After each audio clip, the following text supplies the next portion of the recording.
Anyong, share ko lang guys itong Camp 2024 namin in Paju, South Korea. Nung pagdating nga namin dito, ito agad ang napansin ko, self-service gasoline station. Actually, madaming ganito dito. Pero ito, ang cute, single gasoline tank lang kasi. Alam nyo ba na ang gasolina dito ay first class? Kaya kahit anong sasakyan dito, wala kayong makikitang usok. Hindi katulad sa atin, ang mga ginagamit nating gasolina ay pinagpilteran na.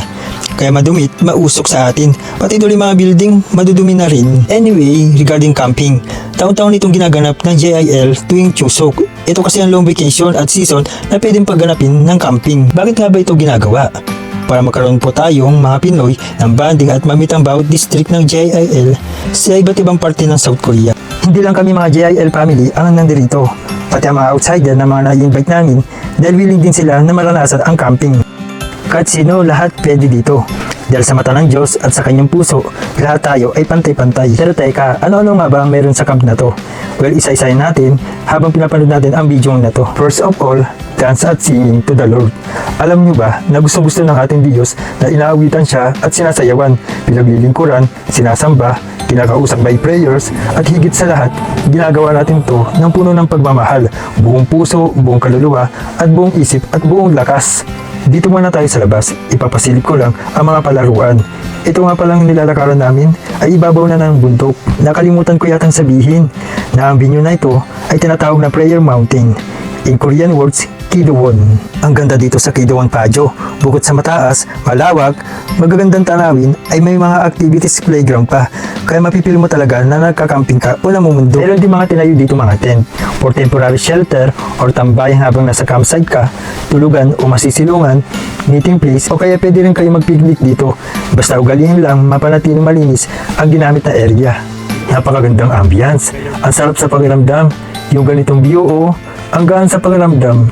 May tent sa damuhan, liwanag ng buwan, simoy ng hangin, payapang gabi, kasama ang pamilya, mga kaibigan, o kasintahan. Wala kayong pinag-uusapan kundi ang gold memories, plano sa buhay, para sa ikauunlad, mga ginawa ng Diyos sa buhay natin, mga pangarap, positibong bagay, mga biruan, katuwaan, pero hindi mawawala ang pagkakaisa at pagkakapatiran at mabuting samahan. Ano? 1, 2, 3.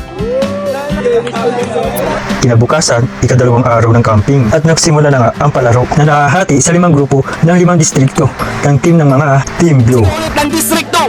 Distrito! Team Green, Ang distrito ng chill nila! Team Pink, Taga-district 5! at Team Red. Yum, yum, yum! At syempre, ang team namin, Team Yellow, ang district number 1.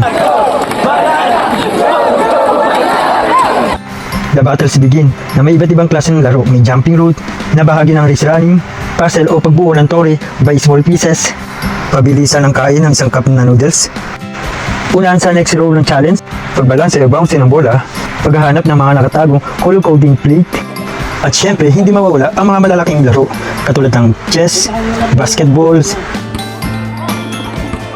Bob, may tawag na rep. Nakita number, pero kailangan niyo pong pulisto. andiyan din ang larong badminton,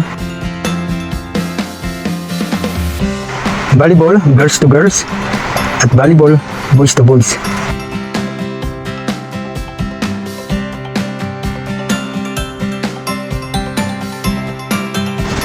Hilaan ang tali sa pagitan ng dalawang grupo.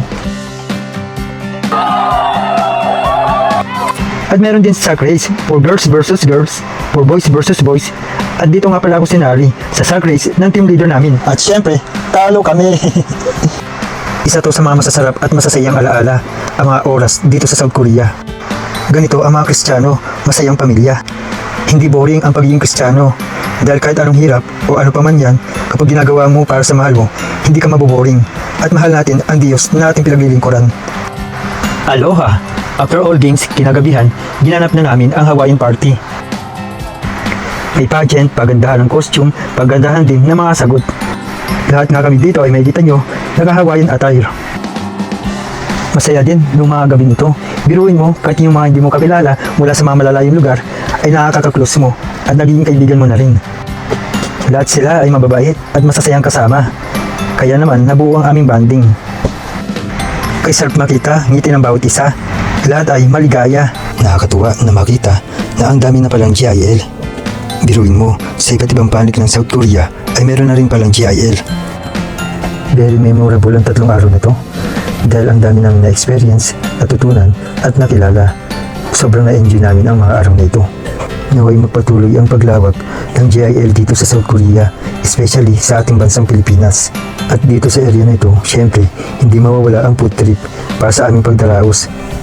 Ika-3 araw, last day, bago kami umuwi ay naglibot-libot muna kami at nag-take ng group picture. Ang sarap mamasyal dito, lalo na't pag umaga. Ang sarap di mag-jogging, presko ang hangin. Ang daming puno, sinag ng araw, asol na langit, tunog ng tubig, maaliwalas na kapaligiran sa umaga. Ang ganda ng South Korea, maging ang iba pang bansa, mga karunungan ng tao, ginamit sa paggawa ng malalaki at matataas na gusali, iba't ibang sukat ng mga kalsada, tanawin na nagsimula sa imahinasyon, lahat ng atin ay sa Diyos nang galing, iba't ibang kulay ng mga ilaw, kahanga-hangang gawa ng tao, ngunit mas kahanga-hanga pa rin ang mga nilikha ng Diyos. Hindi talaga natin may tatanggi na mayroon talagang Diyos, Diyos na naglikha sa atin, gumawa ng langit at lupa, at nagbigay ng buhay sa atin. Mga natural na kalikasan, mga nakakamanghang lawak at lalim ng karagatan at himpapawid, mga iba't ibang uri ng mga halaman, maging tayong mga tao na nilagyan ng hangin sa ating paghinga. Kay ganda ng kalikasan, sana'y ating alagaan, maging sa Pinas, gayahin din natin ang iba pang bansa.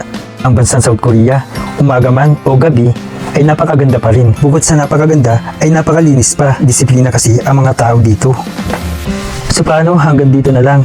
Dito na nagtatapos ang 3 days camping namin. Salamat sa inyong panonood. Kamsahamnida. Please follow my account, Chris's Vlog in South Korea.